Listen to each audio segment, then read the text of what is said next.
afdhabarta dhaqaalaha Soomaaliya ayaa sanadihii ugu dambeeyay waxa hoos u dhigay isbeddelka dhinaca cimilada dunida. marka ninkeedu maanta qudaartiin ku khasaar oo hadana geedkii liinta hadana ku khasaaro ee qaarkood geedihii dhimanayaan oo maalinba geed laba geed saddex geed la soo barbaarinayay ilaa iyo 5 sano 6 sano la soo barbaarinayay markuu kaaga dhinto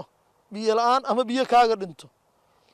oo maalinba kis kale si dhintaan geedkii weyn oo si dhinto ku kale iska badaaye.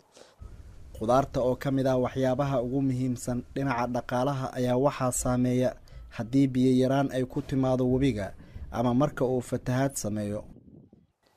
biyo wax soo baxay milix cusbo halis waxay ku sugan tahay marka geedihii liinta ahay oo shalay biyo baxada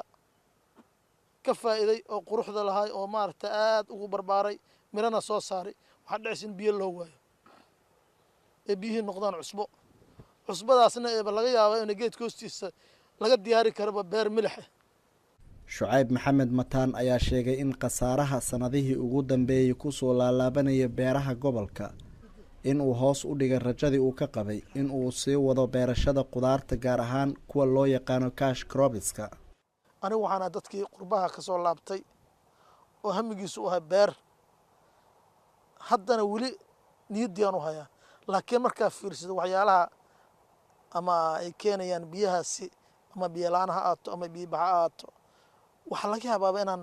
dismuraal aan ku noqdo haddaan xal loo helin oo beeriya iskaba dhaafnabo iyadoo wax naga caawinaya ama wax maamul ama wax dawladda ama naga caawinaya haddaysan jirin waxaan u maleynayaa inaan mataqaana faraha ka qaadi doono waana mid muuqato oo maaragtaa isheeg aan ummadda bulshada dhan wada ogtahay.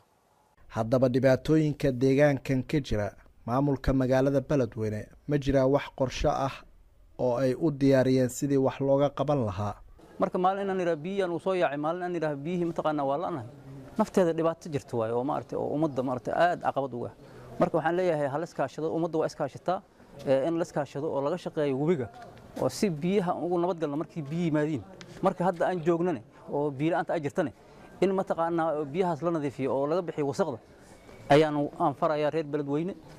ku soo dhawaada anaga ka maamul ahaan waa horkacaynaa oo inaan shaqadaas qabanno diyaar baan u nahay. qurba joog badan oo dalka dib ugu soo laabatay ayaa waxa ay shaqooyin u abuureen dhalinyaro bilaa camal magaalooyinka u joogay. Xuseen